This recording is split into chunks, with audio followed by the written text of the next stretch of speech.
सोमनगर कहकर एक गांव में सर्वेश और श्रीकांत नाम के दो भाई रहते हैं। उन दोनों का गांव में बहुत ही मशहूर ढाबा होता है, जो एक वक्त पर उनके पिताजी का हुआ करता था।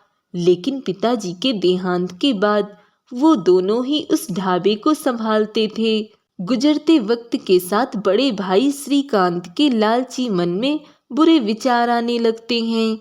कब तक ये सर्वेश मेरे साथ काम करेगा?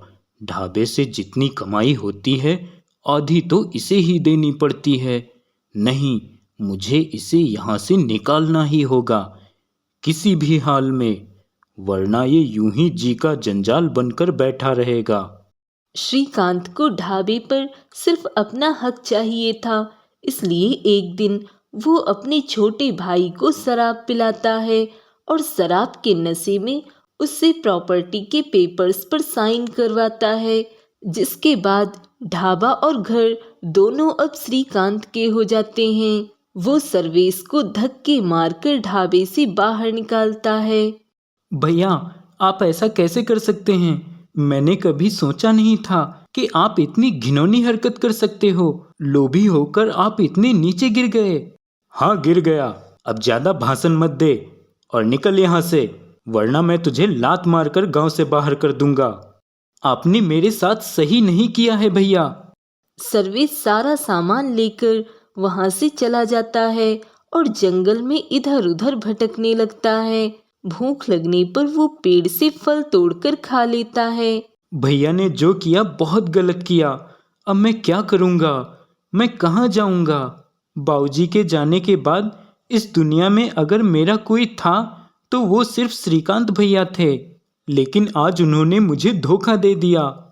तभी अचानक से वहां पर तेज हवाएं चलने लगती हैं और अचानक सर्वेश वहां पर अपने स्वर्गवासी पिता को देखता है और उन्हें देख वो काफी हैरान रह जाता है। हाँ, बाबूजी, आप यहाँ? हाँ सर्वेश बेटा, तुम्हारी तरह मैंने भी कभी नहीं सोचा था कि श्रीकांत लालची होकर इतनी घटिया हरकत करेगा। लेकिन तुम घबराओ मत सर्वेश बेटा, मैं तुम्हारी मदद के लिए ही आया हूँ यहाँ पर।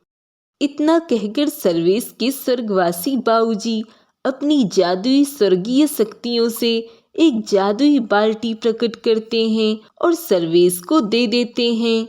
ये तो एक बाल्टी है, इसका मैं क्या करूँगा बाबूजी?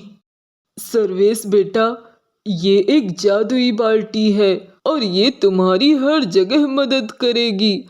चलो, अब मैं चलता हूँ क्योंकि मेरा फिर से स्वर्ग में लौटने का समय हो चुका है। अपना ख्याल रखना बेटा।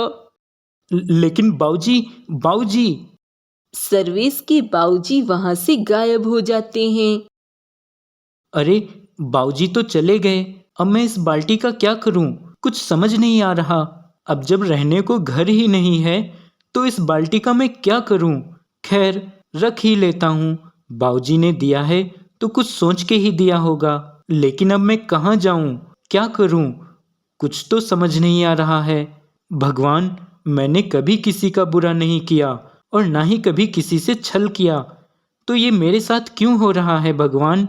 अब आप ही मुझे कोई रास्ता दिखाओ। सर्वेश खुद से ही बातें करते करते वहीं सो जाता है। अरे, कितनी देर हो गई, कुछ पता ही नहीं चला। शाम होने वाली है। चलो अब यहाँ से निकलता हूँ। देर तक इस जंगल में रुकना ठीक नहीं। बहुत जोरों की भूख लगी है, पर क्या कर सकता हूँ? कुछ भी तो नहीं है मेरे पास खाने को। तभी चलते हुए उसे पास में एक नदी दिखाई देती है। अरे वाह, ये नदी का पानी कितना साफ है। चलो, खाना ना सही तो पानी ही पी लेता हूँ। सर्वेश जाकर उस बाल्टी में नदी का पानी भरने लगता है। जैसे ही बाल्टी में पानी भरता है, वह पानी अचानक दूध बन जाता है। हाँ, हे प्रभु, हे हरिराम कृष्ण जगन्नाथम प्रेमानंद, ये क्या हुआ? ये बाल्टी का पानी दूध कैसे बन गया? ये कैसा चमत्कार है? ये पानी तो दूध बन गया। इसका मतलब बाबूजी ने मुझे जादुई बाल्टी दी है। सर्वेश की खुशी का ठिकाना नहीं रहता। बाबूजी, आपने तो मुझे बर्बाद होने से बचा लिया।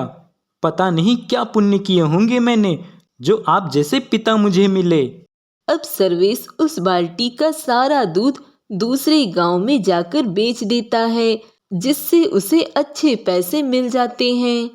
हे भगवान, तेरे घर देर है अंधेर नहीं। तूने कभी किसी को निराश नहीं किया है। और अब वह रोज नदी से पानी भरता और वह पानी तुरंत दूध बन जाता और वह उस पानी को लेकर गांव-गांव में बेच दिया करता।